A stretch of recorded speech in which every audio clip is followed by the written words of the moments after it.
অনেক মানুষকে আমরা দেখি যাদের জীবন অনেক চাকচিক্য, বাহির থেকে মনে হয় যে সে অনেক ভালো আছে, কিন্তু বিশ্বাস করুন, সেই মানুষটি আপনি যেভাবে দেখছেন সে ভালো আছে, সে ভালো নাই। সে ভিতরে ভিতরে একদম ক্ষত বিক্ষত শেষ হয়ে গেছে। পৃথিবীর কাউকে সে বোঝাতে পারছে না, অথবা কেউ বুঝতে চাইছে না। বিশ্ববিদ্যালয়ে পড়ুয়া যে ছেলেটি হলের ডাইনিং এ ভাত খেয়েছে, সে জানে ডাউলের মধ্যে পানির গভীরতা কত। তাকে বাস্তবতা শেখানোর কিছু নাই। যে ছেলেটি অনেক দিন সকালে নাস্তা খায়নি, কিংবা দুই একটা বিস্কুট খেয়ে কাটিয়ে দিয়েছে, সেই ছেলেটাকে বাস্তবতা শেখানোর কিছু নাই।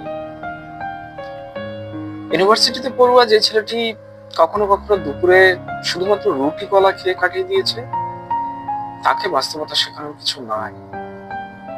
যে ছেলেটি অথবা যে মেয়েটি শুধুমাত্র একটি চাকরির জন্য রাতের পর রাত জেগে পড়াশোনা করেছে, তাকে বাস্তবতা শেখানোর কিছু নাই। আমাদের মানুষের সবচেয়ে কমন সমস্যা কি জানেন? সবচেয়ে খারাপ মুহূর্তে আমরা মানুষদেরকে জ্ঞান দেওয়ার নামে খোঁচা মেরে কথা বলে, তাকে ইনসাল্ট করি অথবা উপেক্ষা করি। তো সত্যিকার অর্থে প্রত্যেকটা মানুষের জীবনে একটা আপস এন্ড ডাউনস সিচুয়েশন পার করে।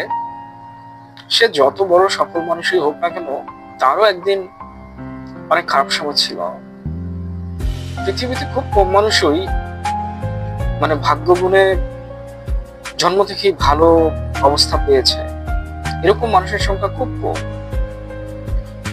তো ওই যে খারাপ সময়টা চিরদিন খারাপ থাকে না, একটা সময় বদলে যায়। তো ওই মুহূর্তে যারা ভালো অবস্থানে আছেন, ওই ফালতু জ্ঞান না দিয়ে যদি পারেন তাকে মানসিক সাপোর্ট করেন অথবা আর্থিক সাপোর্ট করেন। কারণ এই দুইটা সাপোর্ট দেওয়ার মানুষের সংখ্যা এই পৃথিবীতে খুব কম। ওই মুহূর্তগুলোতে এই দুইটা সাপোর্ট কেউ দেয় না। আর্থিক ভাবে এটা তো একটা কল্পনার বিষয়, কিন্তু মানসিক ভাবেও যে একটা সাপোর্ট দিবে, এইরকম মানুষের সংখ্যা সত্যি হাতে গুনে দুই একজন ছাড়া পাওয়া যায় না। অধিকাংশ মানুষই ওই মানুষটাকে ভেঙে দেয়, অথবা উপেক্ষা করে, নয়তো অবহেলা করে। আমাদের বর্তমান সময়ে আমাদের এই চাকচিক্যময় জীবনের আড়ালে আর কি একটা কথা আছে না, যে প্রদীপের নিচে অন্ধকার থাকে। তো এরকম অনেক মানুষকে আমরা দেখি যাদের জীবন অনেক চাকচিক্য, বাহির থেকে মনে হয় যে সে অনেক ভালো আছে, কিন্তু বিশ্বাস করুন, সেই মানুষটি আপনি যেভাবে দেখছেন সে ভালো আছে, সে ভালো নাই। সে ভিতরে ভিতরে একদম ক্ষত বিক্ষত শেষ হয়ে গেছে। পৃথিবীর কাউকে সে বোঝাতে পারছে না, অথবা কেউ বুঝতে চাইছে না। এটাই বাস্তবতা। তো আসুন, মানুষের জীবনের দুঃসময়ে কাউকে উপেক্ষা, অবহেলা কিংবা অবজ্ঞা না করে তাকে অন্তত ভরসার হাত বাড়িয়ে দিই, মানসিকভাবে সাপোর্ট দিয়ে অথবা সাহস দিয়ে। আদারওয়াইজ আপনার থেকে সে আর কিছু চায় না।